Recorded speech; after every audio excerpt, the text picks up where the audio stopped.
All right, so as we continue on with this eye project, once you have transferred your eye to the paper and you really are happy with the shape and everything, and you're ready to start painting, I would take a white crayon and you just want to kind of trace around your edges. It can be just outside, and you want to press kind of hard. What this is going to do is going to keep the watercolors in place. Wax is going to kind of seal it. Now, it's not going to be a perfect seal, obviously. It's just going to give it a little bit of a seal to control where the watercolor is allowed to go at the moment. And so I want to just keep it within this eyeball shape. I'm not worried about the iris. I'm going to be using black paint, so therefore it can kind of cover that up. Now, these watercolors, these are pure liquefied pigment. Okay, so they have been watered down slightly, but they're still very, very strong and potent. And so I suggest before painting, just get a scrap piece of paper so you can kind of test them out. You'll need 2 brushes, something, somewhat thinner, not a really, really thin one.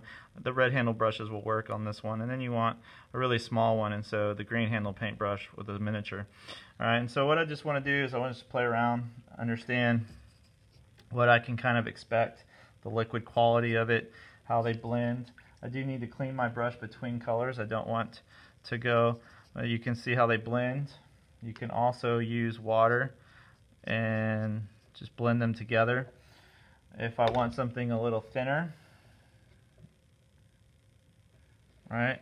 Let's say I want a detail line. I can come in here and try to figure out what does a detail line look. And you're going to see that it spreads. And so detail is going to be kind of hard. So just be prepared for not being able to do exactly what you want with it. But you can see how this kind of works. Alright, so I played around with it. I'm happy. Alright, so going back to my eye. You've chosen your colors and how you want to paint this. And so I'm going to kind of go with more of a traditional eye just so that everybody can kind of see. So I'm going to pick the lightest color first. For me, that's going to be a yellow color. I want to come in here, and even like a crayon or pencil, I want to paint this yellow color kind of like it's all coming out of the center. And so you can see I'm using my paintbrush kind of like a pencil. I'm only letting certain parts of it come down. So you guys, especially those of you going on to junior high art, it's time to learn how to control your brush, your supplies, your materials. Alright, so there's my yellowish section. Clean that up. Now I'm going to add my green color. That would be the next color I'm going to bring in. Now again, I want to be in this area. And you can see it's not transitioning very well. You can see how the green and the yellow, it's all of a sudden it's a very abrupt change of color. I'm going to deal with that in a minute, but I'm going to go ahead and finish my green and get this all the way around. Okay, maybe just a hint up here. Alright, now with just a wet brush, just water on it, you come in here and I can blend. And I can soften it up by just pulling. See, I'm constantly moving in the direction that I'm going. I want to be able to pull my color up. And so you just softly wiggle it back and forth.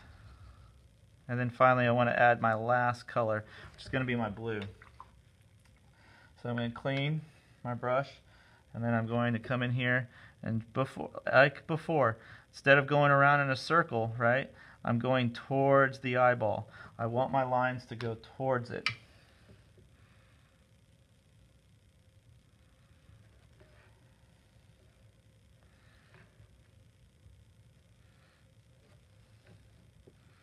So as I paint, I want my paintbrush, I want my lines to go towards what I'm painting.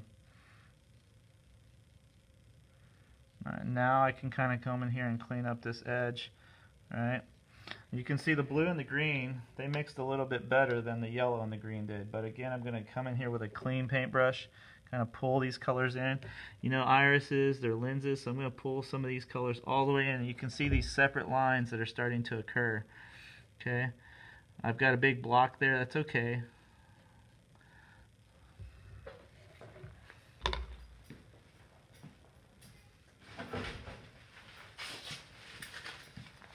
Now, to deal with this big old kind of block, right? You take a napkin and just kind of let it soak up. nice and slowly, just kind of, and then that block is gone. Alright, so details, right? Even though purple's not really in this color, I'm going to add it because it's a nice dark color.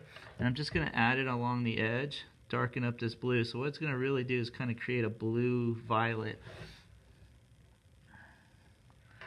Just a little bit, so you guys really start to think about what colors should you be using.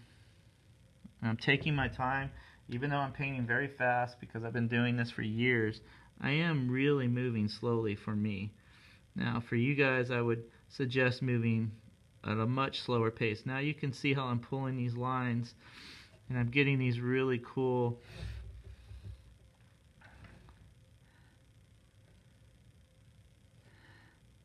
and be careful how far you pull. Like I'm using purple, so I got to be careful. There's a little bit of brown there, but that's not going to be noticeable overall. And I don't want these lines everywhere.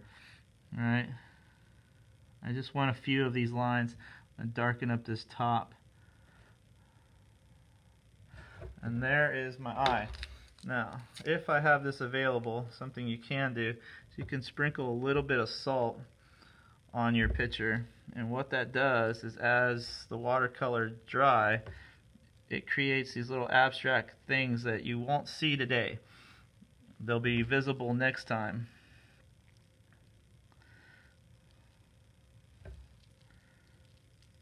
And that's what we're looking for.